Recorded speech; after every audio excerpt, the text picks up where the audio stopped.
नमस्कार, बहुत बहुत स्वागत करते हैं हमारे खास बुलेटिन खबर दिन भर में आप सबका। बुलेटिन में पहली खबर घरसाना से देख रहे हैं, जहां श्री गंगानगर के घरसाना से खबर है, जहां इंदिरा गांधी नहर परियोजना में प्रथम चरण में 4 से 2 समूह में सिंचाई पानी देने की मांग को लेकर संयुक्त किसान मोर्चा के तत्वाधान में एसडीएम को ज्ञापन सौंपा गया है।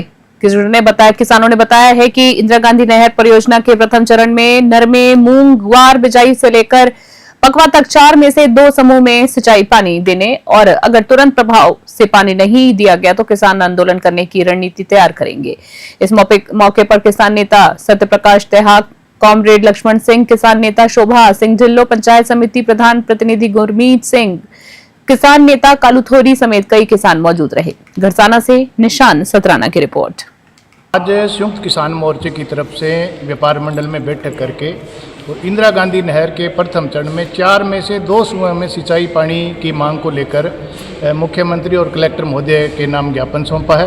क्योंकि अब जो बरसाती पीरियड है उसके अंदर डैम के अलावा भी पानी जो आएगा तो उसमें से ये जो प्रथम चरण है 4 में से 2 समूह में चल सकता है। मात्र 2500 क्यूसेक और मांगने के ऊपर सब नहरों के अंदर प्रायोरिटी वाइज है वो आ रही है। अभी नरमे की बिजाई का पीक समय है, जितनी लेट अनूपगढ़ शाखा होगी उससे ज़्यादा लेट सूरतगढ़ ब्रांच भी होगी और सूरतगढ़ ब्रांच में जब पानी आएगा तो नरमे का जो सीजन है वो निकल जाएगा। अब मैंने आज सुबह एडिशनल चीफ इंजीनियर से मेरा जी से भी बात की थी सुबह भी, आप 1000-1200 पानी छोड़ रहे हो, अगर इसके अंदर 500 पानी सूरतगढ़ ब्रांच में आप और छोड़ दो तो किसानों की सिंचाई के काम आ जाएगा। का रेगुलेशन जारी किया है, पानी के पीछे से बार बार फ्लैक्चुएशन आ रहे हैं। आज भी पानी 11,000 क्यूसेक के आसपास है, जो बैलेंस के नाम पर थोड़ा थोड़ा सभी नहरों में छोड़ के पानी को बर्बाद किया जा रहा है। हमने सरकार से मांग की है जिला कलेक्टर के मार्फत कि जल्दी से जल्दी जो रेगुलेशन जो है वो 4 में से 2 ग्रुप का बनाया जाए, ताकि छठे महीने के अंदर 1 जून से 30 जून तक मूंग की और नरमे की पछेती बिजाई जो है वो किसानों की पूरे रकबे में हो सके। अगर ऐसा नहीं हुआ तो पिछली बार जो हालात हुए थे, पिछली बार मूंग की बिजाई इलाके में 40% से ज़्यादा नहीं हुई थी, वही हालात इस बार हो जाएंगे। ज्ञापन के मार्फत हमने सरकार को चेताया है कि जल्दी से जल्दी अगर 4 में से 2 ग्रुप में पानी नहीं दिया तो आंदोलन की आगे की रणनीति तय की जाएगी। हमारे साथ आज अखिल भारतीय किसान सभा के साथी कालू थोरी और तमाम हमारे मार्क्सवादी कम्युनिस्ट पार्टी के जो नेता हैं वो भी थे और संयुक्त किसान मोर्चा के से जुड़े हुए तमाम संगठनों के लोग आज इस ज्ञापन में अलवर जिले के खेलड़ी और कटमूर क्षेत्र में मानसून ने दस्तक दे दी है। बीते दिनों से शाम होते तेज अंधड़ और मूसलाधार बारिश हो रही है। इसी बीच आपको बता दें, अलवर जिले की खेलड़ी से खबर देख रहे हैं, जहां कटमूर क्षेत्र में मानसून ने दस्तक दे दी है।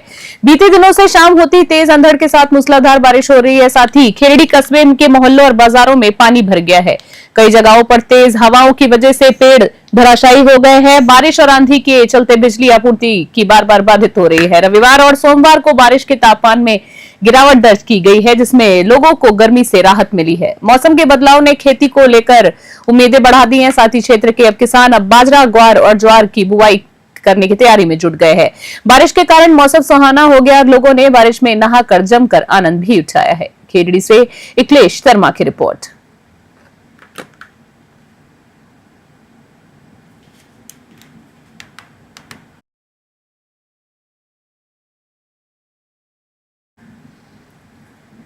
रायसिंह नगर से खबर देख रहे हैं, जहां क्षेत्र में लगातार बढ़ रही भीषण गर्मी के मद्देनजर शहर में विभिन्न हिस्सों में मीठे पानी के छबीले लगाए जा रहे हैं। इसी क्रम में रेलवे स्टेशन परिसर में महारानी माता अहिल्याबाई होलकर जी की 300वीं जयंती के अवसर पर पाल डगरिया समाज की ओर से मीठे जल की सेवा आयोजित की गई है। समाज के सेवादारों ने दोपहर 2 बजे ट्रेन आगमन के समय यात्रियों को ठंडा मीठा जल पिलाया है, जिसमें लोगों की गर्मी से राहत मिली है। सेवा कार्य में अनिल कुमार पाल, स्टेशन अधीक्षक जयवीर सिंह, व्याख्यात रजनीश बघेल, पार्षद गगनदीप सिंह गगन सहित कई सेवादार शामिल रहे। समाज सेवा में इस मिसाल ने यात्रियों को न सिर्फ राहत दी बल्कि सामाजिक समर्पण का भी संदेश दिया है। रायसिंह नगर से राजू शर्मा की रिपोर्ट। नाथद्वारा से खबर, जहां नाथद्वारा शहर में सिहार तालाब में चल रही कार्य के दौरान एक बड़ी लापरवाही सामने आई है। तालाब के कच्चे मार्ग पर कार्य कर रही पोकलेन मशीन तालाब के पेटे की ओर बढ़ते हुए अचानक पलट गई। जहां गनीमत रही कि कोई जनहानि नहीं हुई, लेकिन मशीन से निकलने वाली भारी मशक्कत करनी पड़ी है। ठेकेदार के कर्मचारियों ने क्रेन और जेसीबी की मदद से पोकलेन को बाहर निकाला। साथ ही इस दौरान नेशनल हाईवे की फॉरेंसिक रोड और डंपर खड़ा कर पूरी तरह से बंद कर दिया है। इसके कारण लालबाग की ओर से जाने वाले वाहनों को लंबा चक्कर काटकर दूसरे रास्तों से जाना पड़ा।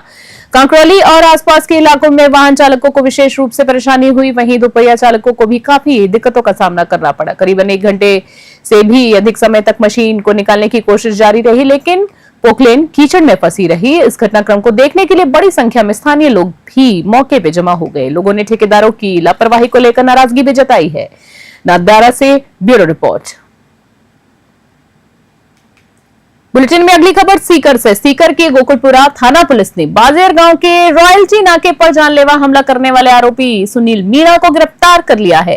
आरोपी के पास से एक अवैध देसी पिस्तौल, 2 जिंदा कारतूस और वारदात में उपयोग की गई बिना नंबर की कैंपर गाड़ी बरामद की गई है। पुलिस ने घटना के बाद करीबन 120 सीसीटीवी फुटेज खंगाले हैं और आरोपी की पहचान कर देर रात खंडिला की ओर भागते हुए उसे मालखेड़ा रोड के पास दबोच लिया है। आरोपी ने रॉयल्टी नाका कार्मिक महेंद्र सिंह पर लाठियों से हमला कर उसके दोनों पैर तोड़ दिए थे। पुलिस ने आरोपी के न्यायालय में पेश कर रिमांड पर लिया है और इस मामले में पूछताछ अभी भी लगातार जारी है। सीकर से ब्यूरो रिपोर्ट। डीडवाना से खबर, जहां पे उपखंड क्षेत्र के ग्राम कैराप और कोलिया के बीच एक दर्दनाक हादसा सड़क के सामने आया है। हादसा उस वक्त का हुआ जब बाइक पर सवार 2 युवक अपने गांव लौट रहे थे। इसी दौरान एक तेज रफ्तार इको गाड़ी ने उनकी बाइक को टक्कर मार दी। टक्कर इतनी जोरदार थी कि युवक सड़क पर गिरकर गंभीर रूप से घायल हो गए। घायलों की पहचान पायली गांव निवासी मूलाराम और प्रकाश के रूप में हुई है, जो कैराप से काम निपटाकर लौट रहे थे। हादसे के बाद मौके पर लोगों ने टोल एम्बुलेंस को सूचना दी, जिसके जरिए घायलों को डीडवाना के राजकीय बांगड़ जिला अस्पताल में पहुंचाया गया। वहां चिकित्सकों ने लेकिन मूलाराम की हालत को गंभीर होने के कारण उसे हायर सेंटर रेफर कर दिया है। स्थानीय प्रशासन ने मामला दर्ज कर जांच शुरू कर दी है और इको कार चालक की तलाश अभी भी लगातार जारी है। डीडवाना से गुलाम नबी आजाद की रिपोर्ट। और बुलेटिन में एक बार फिर से खबर डीडवाना से। आपको बता दें, डीडवाना कुचामन जिला स्तरीय एवं ब्लॉक स्तरीय अधिकारियों की समीक्षा बैठक सोमवार को जिला कलेक्टर पुखराज सेन की अध्यक्षता में कलेक्ट्रेट सभागार में आयोजित हुई है। बैठक में जिला कलेक्टर ने जिले के 5 जून से 20 जून तक आयोजित होने वाले वंदे गंगा जल संरक्षण जन अभियान की तैयारियां, बिजली, पानी एवं चिकित्सा स्वास्थ्य सहित विभिन्न कार्यों की समीक्षा कर आवश्यक निर्देश दिए हैं। डीडवाना से गुलाम नबी आजाद की रिपोर्ट। खबर देख रहे हैं, आपको बता दें अलवर से, जहां पे बैडमिंटन के इंटरनेशनल खिलाड़ी गोपीचंद सोमवार को अलवर आए। LIET कॉलेज के कैंपस में गोपीचंद ने कहा, अलवर खेल उत्सव के तहत 8 फरवरी को 2026 को पूरे देश में खिलाड़ी शामिल होंगे। LIET कॉलेज के कैंपस में गोपीचंद ने कहा कि अलवर खेल उत्सव के तहत 5 फरवरी, 8 फरवरी और 2026 को पूरे देश में खिलाड़ी शामिल होने वाले हैं। आगे की मैराथन भी उन्होंने बताई है। साथ ही हमें ओलंपिक से भी बड़ी उम्मीदें हैं, ऐसा उन्होंने कहा है।